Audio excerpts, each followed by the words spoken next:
ہوں۔ اچھا، مفتی صاحب، اللہ کے رسول صلی اللہ علیہ وسلم کس طرح اپنے سر کو ڈھانپتے تھے؟ پلیز مکمل بتائیں، جزاک اللہ۔ یہ تو ہم آج کل گول ٹوپی پہنتے ہیں، کیا آپ صلی اللہ علیہ وسلم اس طرح کی ٹوپی پہنتے تھے؟ اس کے بارے میں میرے نظر سے روایات تو نہیں گزری، لیکن بعض علماء سے میں نے سنا ہے، انہوں نے کہیں حدیث ہی میں دیکھ کے بتایا تھا کہ نبی کریم صلی اللہ علیہ وسلم جو ٹوپی پہنتے تھے وہ سر سے لگی ہوئی ہوتی تھی۔ یہ جو آج کل یوں کر کے اوپر ٹوپیاں جاری ہوتی ہیں، شاید ان کا سنت سے ثبوت نہیں ہے۔ جائز ناجائز کی بات نہیں میں کر رہا، بہتر یہی ہے کہ وہ ٹوپی ہو جو سر سے چپکی ہوئی ہو، واللہ اعلم۔ مفتی صاحب، میرا نام صارم صدیقی لے کر بولیں، اللہ آپ کو چار شادیوں کی توفیق دے۔ اللہ نے دے دی ہے توفیق بھائی۔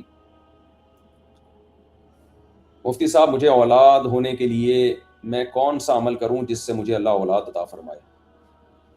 یہ دعا زیادہ سے زیادہ مانگا کریں، رب لا تذرنی فردا وانت خیر الوارثین، یہ دعا بھی، اور دوسری دعا یہ، ربنا هب لنا من ازواجنا وذریاتنا قرۃ اعین واجعلنا للمتقین اماما، یہ دعا بھی پڑھا کریں۔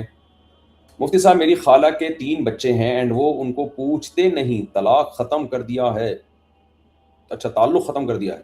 15 سال سے ہر طرح کی کوشش کر لی ہے، سو اب ہم کیا کریں؟ نہ وہ بات کرتے ہیں، نہیں کبھی بھی ملے ہیں۔ آپ کوشش کریں ان سے رابطہ کرنے کی اور دوستی لگانے کی، وہ کر لیں ٹھیک ہے، نہیں کریں تو بس اللہ معاف کرنے والا ہے۔ مسلم ٹوڈے آفیشل، آپ نے ساحل ندیم کو جواب دیتے ہوئے یہ فرمایا تھا، جب تک 100% یقین نہ ہو تب تک جہاد نہیں کرنا چاہیے، جبکہ جہاد کا مطلب ہی جد و جہد کرنا ہے، اور 100% کی کامیابی کے یقین کے ساتھ جد و جہد نہیں کیا جاتا۔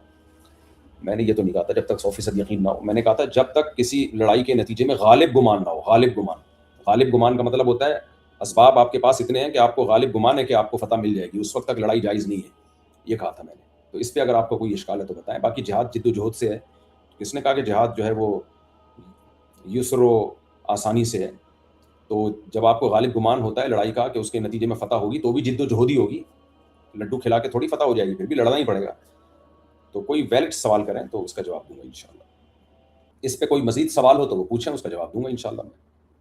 میرا نام فضل داد خان ہے، 4 سدہ پختونخوا سے۔ مفتی صاحب، میرا سوال یہ ہے کہ کیا کمپوزنگ کا کام جائز ہے؟ یعنی ایسے پوسٹر پرنٹ کرنا جس میں انسان کی پکچر ہو، جیسے سیاسی پوسٹر ہوتا ہے۔ انسانوں کی تصویریں نہ بنائیں، جو پرنٹڈ تصویریں ہوتی ہیں جائز نہیں ہے، اس سے ایوائڈ کریں جب تک شدید ضرورت نہ ہو۔ اسلام میں مصوری جائز ہے، جو پرنٹڈ تصویریں ہوتی ہیں ہاتھ سے بنائی جاتی ہیں وہ تو بالکل ہی حرام ہے، اور پھر اس کے بعد کیمرے کی تصویر جو پرنٹ کی شکل میں ہو وہ بھی ناجائز ہے جب تک کوئی واقعی ضرورت نہ ہو اس کی، اور ڈیجیٹل تصویر ہماری نظر میں تصویر ہے ہی نہیں۔